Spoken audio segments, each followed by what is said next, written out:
Chicago has a kind of, even now that it's more gentrified, the machine is gone, it still has a kind of raw energy that is very exciting. Can you imagine writing a story set in some other place? Not a VI particularly, but some other novel?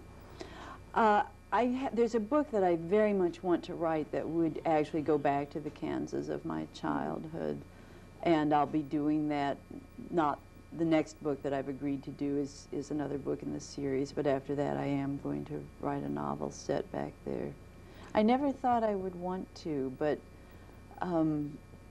there's just some of that stuff has just been so vivid in my mind lately that I feel like I need to write it. As an author, when you're writing a series, and you've already said this, you've got VI, and you made her a loner because it was kind of the tradition of, it's really Ross MacDonald and Chandler and Hammett, all the rest of it. And then gradually, because characters are developed, invented, appear in books, you love them for whatever reason, there's kind of an ensemble cast that develops. Would it be true that some story might occur to you where all that baggage just doesn't fit? Yes, and sometimes it's just impossible. You've made the agreement with the publisher that you'll do it in the series, and then you really are going through hoops trying to make it work as part of the series.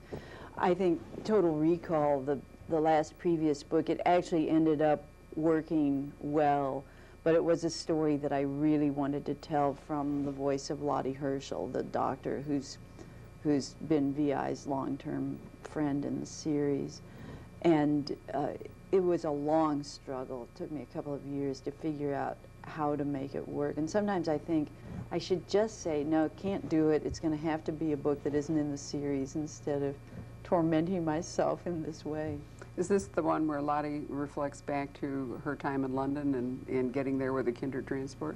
Yes, I was a visiting fellow at Wolfson College, Oxford in 1997, yeah, and started just, I had Lottie's story mapped out in my mind, but I didn't really know a lot of the history that actually dovetailed with the history that I'd been imagining for her. And I began meeting people who had come to London with the Kindertransport.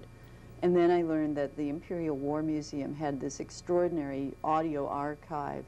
It's not just a museum about war, but about people's lives during periods of war. And they've collected hundreds of tapes, thousands of hours of recollections of people who came from Central Europe. England rescued 10,000 children then, and I didn't know any of that. These were children from Germany or from Central Europe? Right, Germany, Austria, Czechoslovakia primarily. Were they mostly Jewish children? They were all Jewish children, and the money was raised by Jewish voluntary organizations in London. The problem was, of course, nobody foresaw what lay ahead. Britain was in the grips of depression. There was close to 40% unemployment, and a lot of concern, hostility towards immigrants, and what were you going to do with all these refugees? So they brought children and not parents, and only 10% of the children ever saw their parents again. How tragic. Yeah. Were they fostered out? They were fostered out. For some it was a terrible experience. I mean, they were essentially treated as unpaid servants, really slaves in households. For some it was an extraordinarily positive and wonderful experience, and for most, somewhere in between. Man who's the, I'm not going to remember, he has one of those wonderful English university titles, the Regius Albertus Victoria, you know, professor of law at Oxford, was one of the Kindertransport children, and he asked to meet me when he heard through the grapevine that I was doing this Sir Gunter Trital. And he didn't, so we met, but he didn't want to talk about that at all. He wanted to talk to me about living in C.S. Lewis's rooms and about English literature and those kinds of things. How wonderful. Is that where you stayed when you were at the college? No, I was at Wolfson College, which is a new college and a very egalitarian one, and probably one where I fit in better because I wouldn't have known how to act in one of these. In Peter Wimsey's college, I would have been just constantly dropping the wrong fork. I spent a summer at Worcester College, and it was really interesting. I think the British tend to be a little more tolerant of Americans because they think from the beginning you don't know how to go on. Mm. But you're right, it is a strain. But anyway, was he living in the C.S. Lewis room? Yes, he was living in C.S. Lewis's rooms at Magdalen. How fabulous. I just finished reading a marvelous volume of the correspondence between J.R.R. Tolkien and C.S. Lewis over 40 years, and how they sustained each other's literary efforts, that without Lewis's encouragement, Tolkien probably never would have finished The Lord of the Ring. Oh, really? And without Tolkien's input, Lewis might not have written the Narnia Chronicles or the Screw. It was just a gorgeous correspondence. And they had that group called the Inklings, right? Lewis started the Inklings. Who else was in that? Charles somebody?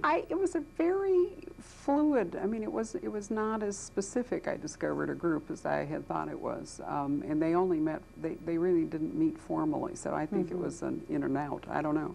And Sayers was occasionally involved in that. I think the only woman who was ever involved in that. I think, if I'm not mistaken, Lewis wrote one mystery, and I've gone blank onto which one, what the title of it is. There were Oxford Dons really loved writing crime novels. You know, well, there was Bruce Montgomery, who wrote as Crispin. Right, and I always loved those, even though the plots were really silly. I always loved those Jarvis. But that was part of the books. fun, you know. And the last one I thought was very endearing. Glimpses was that the one of the with moon. the pisser? Yes. The electric pylon. Right. Yes, and it was glorious. The major who was in a cavalry regiment who hated horses and he knew that one of these days he was going to be thrown off, even though he was 70 and had never been thrown off. And finally it does happen, inevitably. He was wonderful at that. I always liked the one where Finn was going to run for office. Yes, yes, yes. With the non-doing pig. Right, that was what I was just trying to think of. And that's such an English thing. We have great friends in Scotland, and actually her father was a serious, you know, Regius blah blah professor of economics at Oxford, and always looked down on his son-in-law as a bad doer, that he was too weedy. But he always called Chris a bad doer because he could eat a lot and never put on weight. Oh, well, that's a reason to hate someone. Right. I've always liked the books by Nicholas. The pseudonym was Nicholas Blake, and the detective was... Right, C. Day Lewis. Thank you. Yes, the father Nigel of Daniel. Strangeways, yes. I thought those were among the best written and most sort of deeply felt books. And I gather there's the one book where Nigel's wife, who's a famous explorer, Georgia Strangeways, her own case, The Smiler with the Knife, I gather that she was modeled on his wife and that she was killed driving an ambulance during the Blitz. And so years went by before he wrote again. It was, and then he remarried, and so Strangeways was allowed to kind of thaw out and come back to life.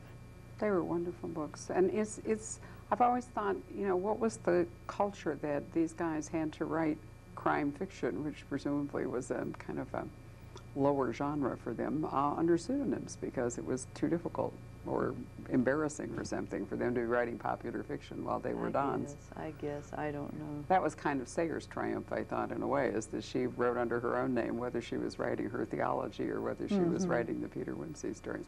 Well, anyway, here you are in London, so in Total Recall, this is the book where you have scenes abroad, even if they're through recollection. Right, and this was, I realized that to write a book set in the 40s and set in London, to write a whole book in that voice would have been a formidable challenge, would have taken years and years of research because, for me, I can't stand it when people write about a place where they get the language wrong, where they get the details of life wrong, and I don't want to make those mistakes myself. It's insulting to the reader and it's insulting to the culture.